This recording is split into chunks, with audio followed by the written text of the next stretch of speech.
everybody. Welcome to Beyond Boundaries with Lisa Richmond. This is Thoughtful Thursday. So I want to jump in right away and talk about what do you do if you've worked on your own alignment and your own frequency to the point where you get to a place where you know and you look back and you observe and you're like, wow, I've come a long way. And you can see yourself from that outside perspective, observing yourself in situations and how much you align with the situations that you come into play with and how much more, I would say, aligned in the situations that you create for yourself. Okay, and then what do you do when you are not forced, but you have to come into contact with people who do not reside in that same vibration, and it almost feels like direct conflict when you are with them because of your vibrational upgrade and their lack thereof? Okay, so what I had talked about is you can't change someone. Like, you can't change their vibration. They have to. There's some things that are out of your control. What are the things that you can control is your reaction to things, the ripple effect in which is caused based on the decisions that you make, right? And so then if you're having to go into a situation where you are maybe not confronted, but maybe with someone else's energetic field that isn't in alignment with you, what do you do?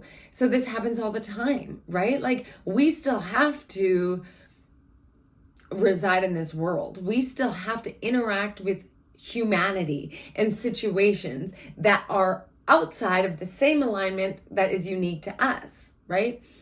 Toughest part is when it's family. I mean, we are given our family, or we choose our family, or we reside in our family, however it is that you want it, whatever like resonates with you. But how I look at it is that we choose our family based upon what we need to experience in this life to accumulate the experiences needed for our growth and kind of purposeful living. Okay, so let's break it down a bit, because I know a lot of people will be like, I didn't choose the abuse. No, I know that. But if we look at it from, again, an outside perspective, let's pretend that we're in a play. We choose this life, and it is kind of this perception of a play that's being played out here on Earth. It's like Earth School, right? Earth School isn't the one and only. This isn't our 100% reality. This is what we're experiencing right now for our soul growth, right? Our oneness and who we are actually isn't this like human being. Like, it's not Lisa Richmond, wife, mother. That's not who I am. That's what I'm experiencing in this life. This is what I'm giving attention to right now for my purposeful soul experience, okay? Who I actually am is the oneness that we all are and where we came from this universal bliss, okay? So this is like a super simplistic way of explaining it, okay? So with that understanding, let's then say we decided to come in and experience everything that we needed to experience in order to have our soul have the experience and the growth and, I want to use my words carefully, what our soul essentially chose to come in for this life. So let's say our purpose, this life, was to experience forgiveness. Okay, I use this one as an example all the time because it's one that if your soul chose to really experience forgiveness and build itself in that experience and growth with learning of forgiveness, chances are we've done something in maybe no, I'm not going to start there. Chances are what we do is we choose the people that come into our life and maybe do us dirty a little bit, maybe have that experience of hurt and clashing, and somebody has done something in order for us to evolve enough to experience forgiveness. And then that forgiveness of that experience is the trajectory that, so as we transmute it, that's the trajectory that brings our soul into that major growth. Because Earth School is the biggest opportunity for soul growth. It is huge. It's one of the hardest, most dense places to be. So if our souls decide, yeah, we're going to incarnate into this human experience on Earth, that's a big one. Backstage, we're like, all right, let's get ready for this, right? But we come here and totally forget completely. And so here's the thing, going back then, if we're waking up and we're remembering who we truly are, what that helps us do is it helps us to see other experiences around us for just what they are, is the people that are playing out their part in order for us to experience what we need to experience from them until it's finished, until we no longer have that karmic loop with them, and then they're just another human being here on Earth playing out their experience.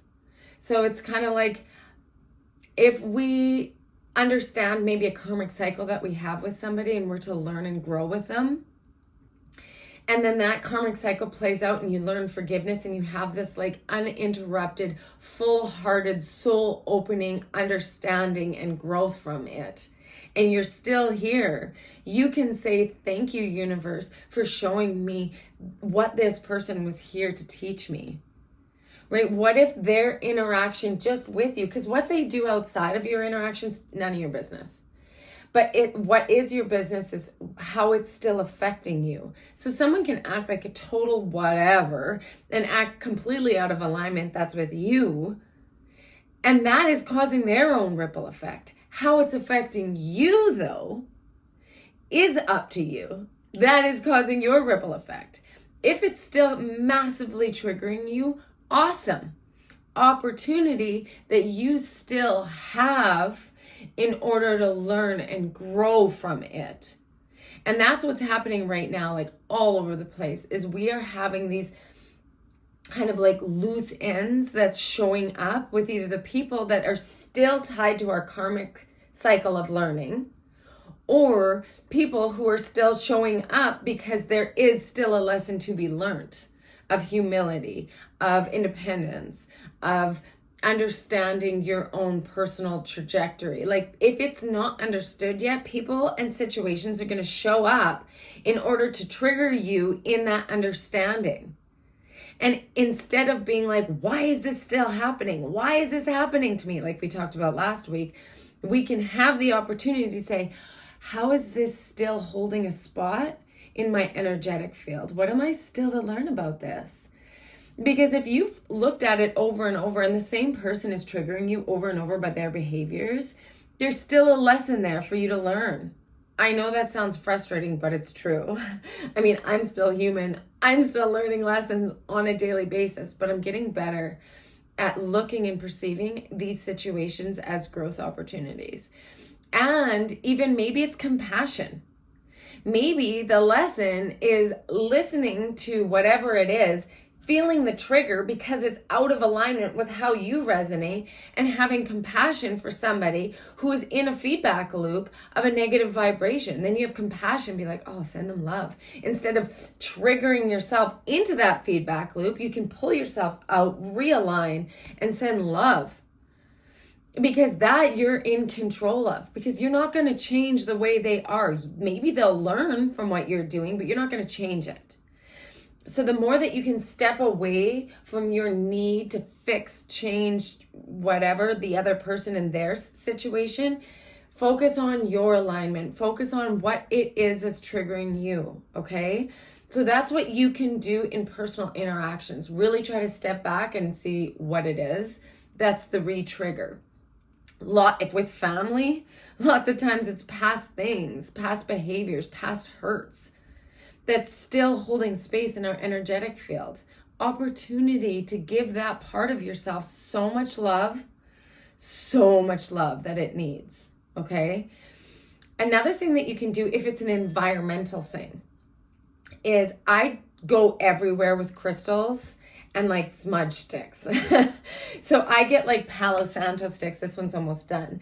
But like I bring this with me all the time. So let's say I'm going to like a hotel and I have to stay overnight somewhere, and the vibe is like not yours because it's so many different energies that come in and out of that place. Smudge it.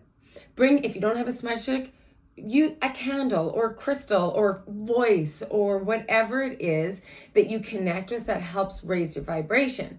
Okay, so a bowl, a sound bowl, sound vibration, amazing. Tune in Spirit Saturday. I do sound vibration healing, but that's side note. And then you can clear the rooms. If you go visit parents in another province or state or country or continent, and you know that the vibration is different, and you're headed into maybe the house you grew up in, and there's some like skeletons hidden in the closet, or there's the vibrations that's like in your room that you laid in bed and cried in overnight. Like there's some like deep level trauma stuff that removing yourself, yes, it helps. But if you're going back to visit, prepare yourself for everything that you need. What is your little magic kit? The magician. What is the magic kit that you need to go? Okay. Bring things that help raise your vibration. Okay. So whether it's smudge stuff, whether it's essential oils, crystals, sound, journal, right? Whether it's bath bombs that you can have a bath, having a shower, scrubbing your skin, like meditation, download your meditations ahead of time. Get yourself ready. Okay. Surround yourself with light, with this crystalline, almost like you're surrounding yourself with this white protective light layer. Ask your guides, your higher self, help create a protective layer that I can around myself so that I can maintain my vibration and not have that infiltration of outside kind of energy. Okay. Also ask your guides or your higher self, or in a meditation, say, I would like to be able to receive this person, whether it's a parent or whomever you're going to see, for who they are, not what they've triggered in me. I want to see them for who they are and not the lessons they came here to live. And then that allows you to maybe open your heart to just them in their higher place, not the triggers that they have or the hurt that they throw out, right? Ask to align your heart with who they are so that you can almost, I know this sounds crazy, but it works, that you can almost see them as a perfect stranger. Okay, so if you're working on the triggers, that means you're working on the aspects of self that were hurt. But if you want to go there and just be able to have coffee with them and visit them and see them in their world, they're going to feel the resistance you have to them based on the triggers that they have to you. If you can own those, work on those separately, and then when you're with them, be able to see them for who they naturally are without any expectations. They don't need to be your mom or your dad or your aunt or your caregiver or your whatever it is. They don't need to be any of that attachment. They can just be who they are. And without that resistance, there's so much more. It's like that buildup of energy kind of dissipates a little bit. And then you can feel them kind of ease down a bit, where you're not expecting anything from them. They don't have to do anything. You're a grown-up. They don't have to parent you anymore. It's your job to do that to that part of self.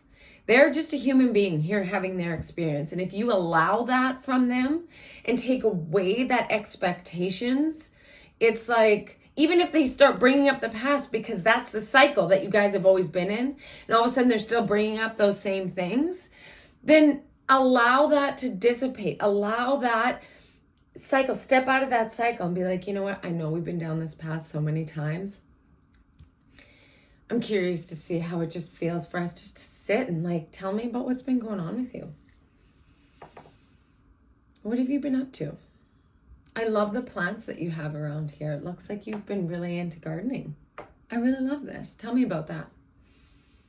And then all of a sudden it's like, okay, maybe, and they might not jump on this and they might be skeptical or whatever, but remember, you're in control. You're in control of the energetic outflow that you put out in conversation and by yourself. Okay, so these are little tidbits. These are little things to help. And then when you need to, take a break. If you feel that energetic things rising, be like, okay, I need to step away because I need to talk to the aspects of self that are being really triggered right now. You don't have to say that to them, but just go do it. This is the trajectory that you're on.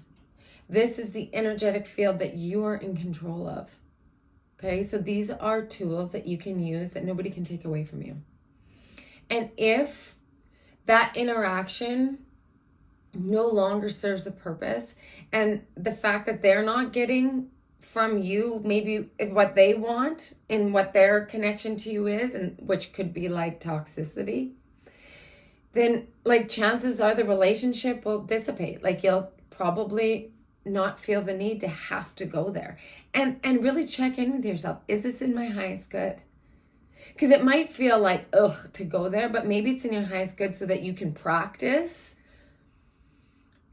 forming the relationship that is within your boundaries and within your energy field. And if that no longer has a place and they've literally played out their character in your play, great. Then you see them over Christmas and New Year's, and then just, get yourself ready and then say goodbye. But some of the healing that can happen in this is huge because you're not in control if that healing occurs for them. Right? Their play isn't your business. But if your play can play out with the healing involved by creating those new dynamics and taking care of yourself and creating the new energetic, exchange that you have with them, that's up to you. And you can absolutely do that. I guarantee you it takes practice, but it's not as hard as you think. So give it a try. Comments. Let me know how it works for you. And you can always energetically clear yourself. And the last thing is cut cords.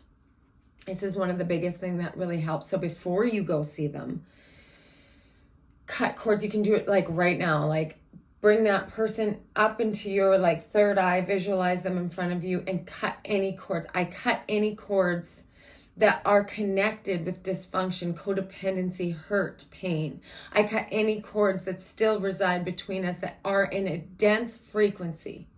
Cut any cords of the memory of the hurt, of the pain, and of the trajectory of their own pain onto me.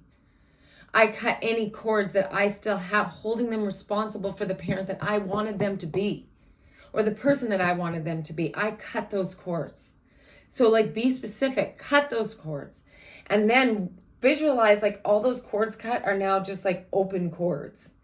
And now I plug those cords into the universal love energy that connects us all, that takes me into that high vibration. I plug in all my cords to this Mother Gaia, to the angelic realm, to all that is myself and who I am in order to raise my vibrations for the greatest good.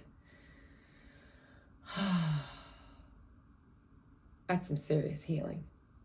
So I hope that some of this resonated with you. I feel deeply connected to the heart space of a lot of people that are connected to this conversation. So I'm sending you lots of love. Thank you so much for tuning in. If you haven't already, please like and subscribe and tune into my Tarot Tuesday where I pull cards and I connect to spirit through mediumship and just through intuitive knowing. And of course, Spirit Saturday, I show up every week with sound bowls, crystal bowls, chimes that I use to help heal any nervous system dysregulation, anxiety, insomnia that comes from the nervous system dysregulation. And you can just play it in the background and see how your system reacts to it. So again, thank you so much. Share with anybody who you think could benefit from this conversation today. So I love you all so much. Thank you so much for tuning in.